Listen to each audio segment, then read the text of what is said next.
ایک سنار نے گلی میں ایک یتیم چھوٹے سے بچے کو گھومتے دیکھا تو سنار بے اولاد تھا، بچے کو اٹھا کے گھر لے آیا۔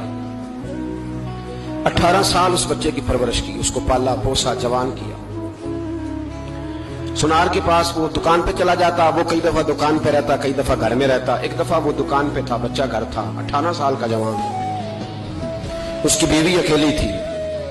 وہ جس نے ماں بن کے پالا تھا اس نے اسی پہ حملہ کر دیا، اس کا بازو بری نیت سے تھاما، بیوی چیخی۔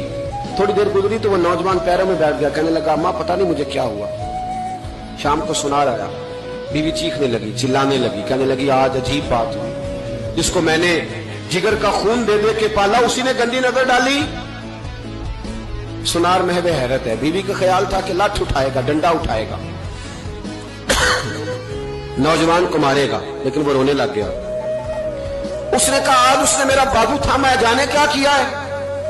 پریشان ہونے لگ گیا، سجدے میں گر گیا، کہا تو بتاتا کیوں نہیں؟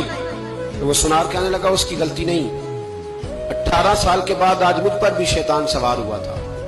ایک عورت آئی تھی، وہ اپنے بازوؤں میں چوڑیاں پہننا چاہتی تھی تو میں نے بھی گندی نظر سے ہاتھ ڈالا تھا، رب کریم نے مجھے فوراً اس کی سزا دی۔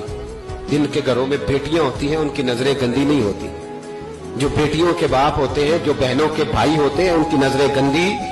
اور اگر تو ٹیلی فون کرتا ہے، تو کسی عورت کے ساتھ تعلق رکھتا ہے تو یہ بات لکھ لے، امام فخر الدین رازی 1، علامہ اسماعیل حقی 2، ملا جلال الدین رومی 3، امام خازن 4، امام جلال الدین سیوطی 5 حدیث کے استاد اور محدث لکھتے ہیں کہ اگر تو کسی پر گندی نظر ڈالے گا تو تیرا گھر بچ سکتا، یاد رکھ نہیں بچے گا، اس لیے کہ تیری نظر کسی کی بیٹی کو بیٹی سمجھ تاکہ تیری بچی کا پردہ قائم رہے، کسی کی بہن کو یہ کیا بات ہوئی کہ تو جتنا مرضی گند معاشرے میں پھیلاتا رہے تیرا گھر بچا رہے، یہ کیسے ہو سکتا ہے؟ فَإِنَّ لَهُ مَعِيشَةً ضَنْكَ، اللہ فرماتا ہے زندگی تنگ ہو جائے گی تیرے لیے مشکل، تو ڈھونڈتا پھرے گا کہ میں مرنے کو جگہ تلاش کروں۔